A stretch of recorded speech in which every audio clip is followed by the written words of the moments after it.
Hello everyone, welcome back to my channel and welcome back to another part of Devil Lived Inside Us Function Megawords Historical Effect. ठीक है, this is the part third of this story. So let's start this story. This part. तो जैसे ही wing उस crystal ball पर हाथ रखता है तो उस क्रिस्टल बॉल में कोई हरकत ही नहीं होती है। तो लैन कुरान बोलता है, हश, चलो छोड़ो, मुझे पता ही था कि तुम्हारे अंदर ज़्यादा गोल्डन कोड मतलब ज़्यादा स्ट्रॉन्ग गोल्डन कोड नहीं होगी, बट ऐसा लग रहा है कि तुम्हारे अंदर तो इतनी भी नहीं है कि ये क्रिस्टल बॉल बता सके। छोड़ो, क्या कर सकते हैं, फिर भी तुम मेरे साथ तुम्हें मेरे साथ चलना है और तुम इन सब के साथ ही रहोगे। ये सारी बातें लैन कुरान ने बहुत ही ज़्यादा प्रोवोकिंग और इरिटेटिंग और विंग की बेइज्जती करने वाला वे में बोला था, अंदाज में बोला था। ठीक है, फिर विंग उस क्रिस्टल से अपना हाथ हटा लेता है एंड लैन कुरान वहाँ पर जो दो लोग लैन डिसिपल्स थे उनको बोलता है कि सबके रैंक चेक करके एंड ये वो चेक करके बता मतलब लिख करके दे देना। एंड ये बोल करके विंग की तरफ देखकर बोलता है, चलो, और तुम सब पे क्लास और उन 10 को कहता है, ठीक है ना, विंग की तरफ देख करके बोलता है कि उन 10 को भी जो जिनशान एंड ऑल उन लोग को सबको भी जाना है। एंड उसके बाद बोलता है कि विंग को भी उसको भी जाना है। वो जाने लगते हैं बट अचानक पीछे से ऐसे आवाज़ आती है जैसे कांच टूटता है ना, वैसे ही आवाज़ आती है, आने लगता है। मतलब क्रैक की आवाज़ आ ही रही थी, मतलब अभी तक रुकी नहीं थी, वो आ रही थी बट कांच की क्रैक की आवाज़ थी। तो सब पीछे देखते हैं, बस एक सेकेंड गुजरते हैं और उस सबके सामने उन सबके सामने ही वो क्रिस्टल बॉल टूट कर चूर हो जाता है। सब शॉक्ड हो जाते हैं।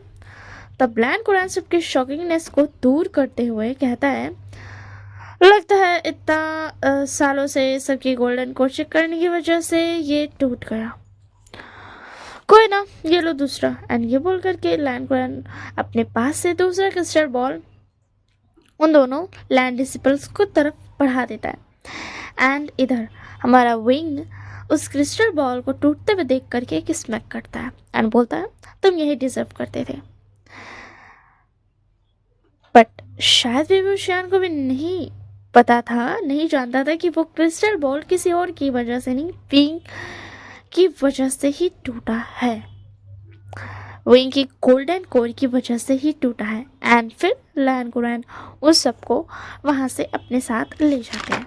और आप लोग तो जानते हैं विंग की गोल्डन कोर की वजह से कैसे टूटा, क्योंकि विंग की गोल्डन कोर इतनी स्ट्रांग है कि वो क्रिस्टल बॉल न दिखा पाया और न ही जी पाया। ये तो दिखा नहीं पाएगी क्योंकि उसकी इतनी स्ट्रांग गोल्डन कोर थी, और दूसरी बात वो टूट गया क्योंकि विंग का हाथ काफ़ी था, हाथ जो रखा ना, बस वही काफ़ी था। एंड फिर लैन कुरान एक जगह पर आकर रुक जाता है एंड उसके आगे एक बहुत बड़ा गेट था। फिर विंग सब अच्छे से देखने लगता है। वो एक बहुत बड़े ग्राउंड में खड़ा था। वो अपने लेफ्ट साइड में देखता है तो वहाँ पर मतलब थोड़ी दूर में एक दरवाज़ा था जिसके आगे पे मतलब ऐसा दरवाजे के ऊपर पे एक बोर्ड लगा था जिस पे लिखा था बी ग्रेड, ठीक है ना, बी ग्रेड लिखा हुआ था। एंड विंग के राइट साइड पर सी ग्रेड का दरवाज़ा था, उसके आगे ए ग्रेड था, मतलब ए ग्रेड का दरवाज़ा था। तो मैं पहले फिर से एक चीज़ और बताना चाहती हूँ कि जो सी ग्रेड से नीचे होता है, मतलब नीचे के जो लोग होते हैं उनके साथ क्या होता है, क्योंकि ये बात सबको पता थी, विंग को भी, कि जो भी सी ग्रेड से नीचे वाले होते थे उन्हें ये लोग एक हीलिंग पर्वत है जहाँ लैन क्लैन भी नहीं जा पाता है क्योंकि वो बहुत ही ज़्यादा डिमोनिक है। हाँ, तो ये लोग सी ग्रेड से नीचे वाले लोगों को वहाँ पर गार्ड करने के लिए भेज देते थे, और जो भी होता था वो लैन गांव से ही होता था और किसी दूसरे जगह से नहीं। मगर हाँ, और सारे कबीले भी ऐसा हीलिंग पर्वत से बचने की कोशिश करते थे, मगर लैन क्लैन की तरह रूल और कैसे क्लैन में मतलब अबे क्या कर रहा है तुम? तो ना रूल ऐसा नहीं होता था कि मतलब पहले ऐसा जो सीन होता है ना लैन क्लैन में, जैसे ओमेगा जेनरफास को तुम चाहो नहीं चाहो मगर आना पड़ेगा, वो वाला रूल्स नहीं होता था, ठीक है। वैसे हाँ, और एक बात कि हीलिंग पर्वत है ना, वो इन सारे कबीलों के ठीक बीच में पड़ता है, ठीक है, वो ठीक बीच में है, हाँ बीच में हीलिंग पर्वत है।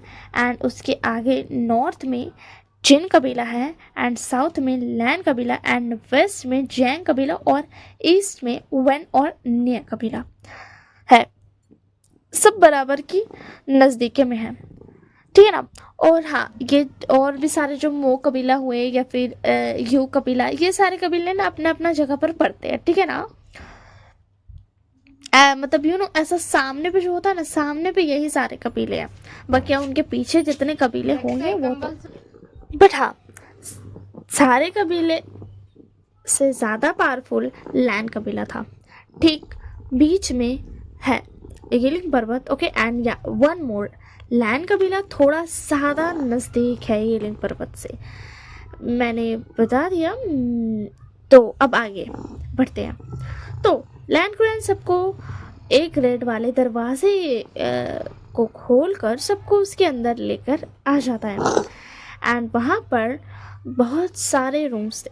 तो लैन कुरान बोलता है कि जाकर तुम सब देख लो कि तुम्हें कौन सा रूम लेना है। तुम भी होशियार। तो सब लोग अपने अपने लिए रूम चूज़ करने के लिए चले जाते हैं एंड चूज़ करके आ जाते हैं। फिर लैन कुरान सबको ताले दे देता है, मगर सिर्फ विंग को देने में तो भाई क्या ही बोलूँ, एटीट्यूड दिखा कर देते हैं, ठीक है। बट विंग जस्ट इस चीज़ को इग्नोर करता है, इग्नोर करने की कोशिश करता है। एंड अब ताले किस लिए? तो वो इसलिए क्योंकि जब वो लोग क्लास लेने के लिए इस जगह से कोई मतलब जाएगा सब, तो लॉक करके जाए ताकि यहाँ पर ना कोई प्रॉब्लम नहीं हो, मतलब कुछ होता नहीं है या फिर कोई आ गया तुम्हारे घर में एंड ऑल थिंग्स, वो सब ना हो इसी के लिए, ठीक है। एंड फिर लैन कुरान कहता है कि अभी सब जाकर रेस्ट कर सकते हैं, लंच टाइम थोड़ी देर में होने वाला है। एंड तो उन्हें अभी जो काम करना है वो कर सकते हैं। तो बस सब अपने अपने रूम में चले जाते हैं। एंड ऑब्वियस सी बात है कि हम तो विंग की तरफ ही देखेंगे, तो हम विंग की तरफ देखते हैं कि विंग सबसे पहले जाता है और अपने रूम की अलमारी में कपड़े रख लेता है, मतलब साफ़ सफाई पहले कर लेता है, फिर उसके बाद कपड़े रख लेता है। एंड फिर चैन से बेड पर बैठ जाता है एंड बैठ करके सोचता है कि नहाने की जगह तो है मगर पानी नहीं है। एंड ये बोल करके वो बाहर निकलता है एंड उसे सारे रूम्स के आगे, अरे भाई बस कर बदमाश बच्चा, सारे रूम्स से आगे पर एक ऐसा बोर्ड सा दिखता है, ठीक है। तो वो वहाँ जाकर देखता है, तो उसमें लिखा था कि यहाँ से स्ट्रेट जाना है, मतलब सीधा जाना है। तुम खा ले मेरा। तो स्ट्रेट जाकर के एक कुआं है, ये लिखा था उस बोर्ड पर। तो विंग वेल था, एक कुआं था, मैं वेल इसलिए बता रही हूँ ताकि यार आप लोगों को समझ आ जाए। वेल था तो कुआं था, तो विंग जाता है तो वहाँ पर सच में एक वेल मतलब कि कुआं था, ठीक है ना। मैं कुआं ही मतलब कुआं ही बोलूँगी तो समझ जाना यार, ठीक है। तो वो वापस से अपने रूम में आ जाता है एंड अपने बाथरूम से, जहाँ पर बाथ एरिया था, वहाँ से जा करके वो वहाँ पर जो 2 बाल्टी रखी हुई थी, 2-3 बाल्टियाँ रखी थी, उनको लेकर के जाता है एंड कुएं से पानी निकाल कर लेकर आ जाता है। एंड वो अपने रूम के आगे रखता है, क्योंकि उतनी दूर से ऐसे ही लेकर के आने की वजह से उसका हाथ थोड़ा दर्द करने लगा था, थोड़ा दर्द हो गया था उसमें, एंड एक गहरी सी सांस लेता है और वापस से अपने रूम में जाने ही वाला था कि उसे पीछे से आवाज़ आती है एक गर्ल की कि ये पानी तुम कहाँ से लाए। तो विंग पीछे मुड़ता है तो पीछे राजकुमारी यान्नी खड़ी थी। तो विंग बोलता है कि वो ये बाल्टी रूम में थी ऑलरेडी और मुझे कुआं मिल गया, और ऊपर लिखा भी था कि जो लोग यहाँ रहते हैं वो यहाँ से पानी ले सकते हैं, इस कुएं से पानी ले सकते हैं, तो मैंने ले लिया। तभी पीछे से जैनशंग आता है, ठीक यान्नी की बगल वाले रूम से निकलकर। तो यान्नी बोलती है कि तुम मुझे बता सकते हो कि वो कुआं कहाँ है। तो विंग बोलता है हाँ, ये यहाँ से सीधा जाते ही बस आपको दिख जाएगा, क्या मैं आपके लिए ला दूँ। तो जैनशंग बोलता है नहीं, मैं ला लूँगा शिजी के लिए, तुम्हें बताने के लिए शुक्रिया, मतलब हमें बताने के लिए शुक्रिया।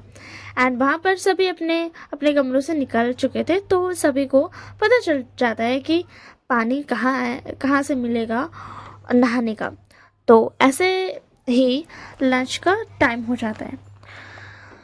तो लैंड कुरैन आकर सबको ले जाते हैं एंड वहाँ पर जाते जहाँ पर मतलब वहाँ पर जाते हैं जहाँ पर खाना था, ओके। और वहाँ पर अगर टाइम पर खाना लोग नहीं खाते हैं तो उनको बाद में नहीं मिलेगा, उन्हें भूखा रहना पड़ेगा। तो सब खाना खा लेते हैं एंड विंग को भी उस खाने से कोई प्रॉब्लम नहीं थी। सो दैट्स वाई, ठीक है ना। सो वो भी खाना खा लेता है, कोई प्रॉब्लम नहीं था। तो टाइम स्किप अब हम करते हैं।